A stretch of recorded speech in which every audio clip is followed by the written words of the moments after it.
It's a great day to be an American.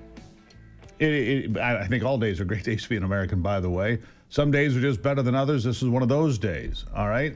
And join me now from Indiana's 3rd Congressional District, their member of Congress, Marlin Stutzman, currently serving his 4th term. Congressman, nice to have you on the program. Good morning, Steve. Great to be with you this morning. And what a good day it is. We got the announcement that Hamas has now accepted the 20-point Trump peace plan. It's been worked out. Another day where more peace is breaking out in the world because of the efforts of this administration and this president. What are your thoughts? Oh, you're exactly right. I mean, what a great day, not only for America, but for Israel, for the Middle East, for the people in Gaza, and for the people in Israel. I was just visiting with some folks last night, and there's so many things that President Trump has affected in such a short amount of time in office that not only here at home but around the world, where he's really a peacemaker. And even when Bill Maher says that President Trump doesn't want war, he means it. And President Trump doesn't want war. He wants people to work together, build, prosperity, and enjoying each other's company and getting along. And I think that's part of his own personality. And but the mainstream media, of course, doesn't like to admit that. The left doesn't want to admit that. But it just keeps happening over and over. And one thing I admire about President Trump is he just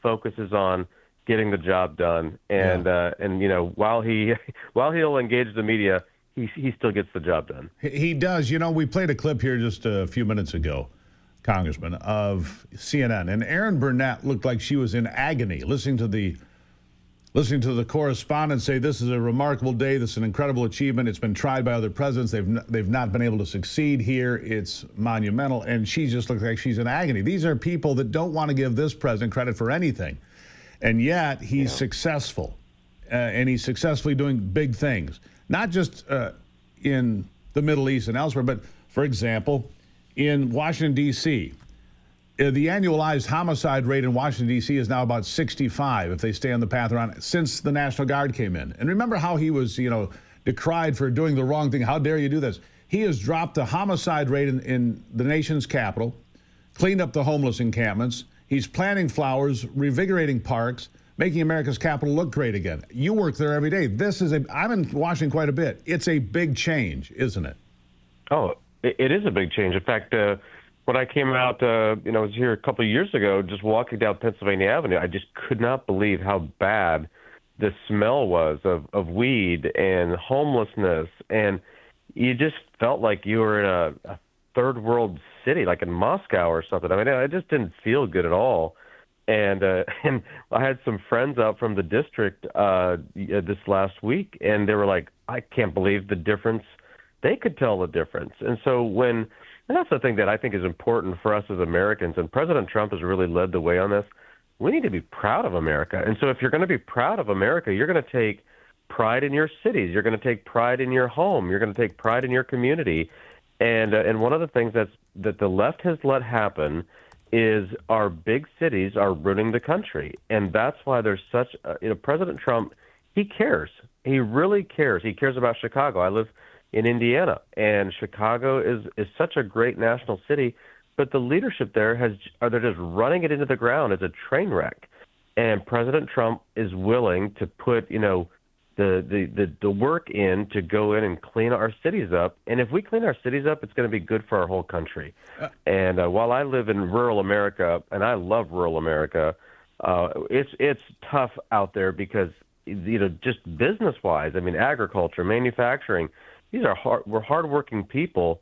And then when we feel like the cities are taking advantage of us through healthcare programs and through all the government programs, it really gets frustrating. And sometimes just, you get aggravated at your fellow American, and that shouldn't be the way it is. I agree with that, absolutely. Let me ask you one other thing here. I've often counseled my Democrat friends, be careful what you wish for. They were all excited about California redistricting. Well, I'm not sure that's going to pass in California, first of all. And second of all, Texas did push their deal through, and now Indiana looking at redistricting. There are a number of states, Indiana, Missouri, and others, that if they redistrict, the Democrats are going to find themselves on the losing end of this deal. It's going to be talked about in Indiana tomorrow, I believe. J.D. Vance is going to be there. Tell us what you know. Yeah, no, and you know what? This is unfortunate. Democrats have started this. You know, a lot of my Republican legislative friends ask me, well, why do we have to redistrict, mid-census? And it's like, well, because the Democrats have already drawn their districts to favor them almost completely. I was talking to some Californians yesterday, and they've got 52, I think, districts, and they have 9 districts out of 52, something like that. And their effort, which you mentioned, to redistrict, would give them 4 Republicans out of 50-some districts. Massachusetts has 9 districts. They're 9-0 Democrat. Illinois has 17, 18 districts, and I think they've got 3 Republicans. Right. They've already drawn their maps. And that's the thing, Steve, is Republicans, we're good at policy. Democrats are good at politics. And that's why they'll do anything to win. And you have to fight back. So let me ask you this before I run out of time here. How many more seats can Indiana send to Washington that are red? We could do 2. And I'll tell you, if kindergarten classes drew the maps in Indiana, we could get all 9 because Indiana is a ruby red state. It is. So my hope is that the legislature follows through, and we have to balance the census that the Democrats have taken advantage of across the country and make sure that Hoosiers have fair and equal representation in Washington and not let California and Illinois and New York tip the scale to benefit them. Very true. Congressman Marlin Stutzman, really appreciate you being here. You come back anytime.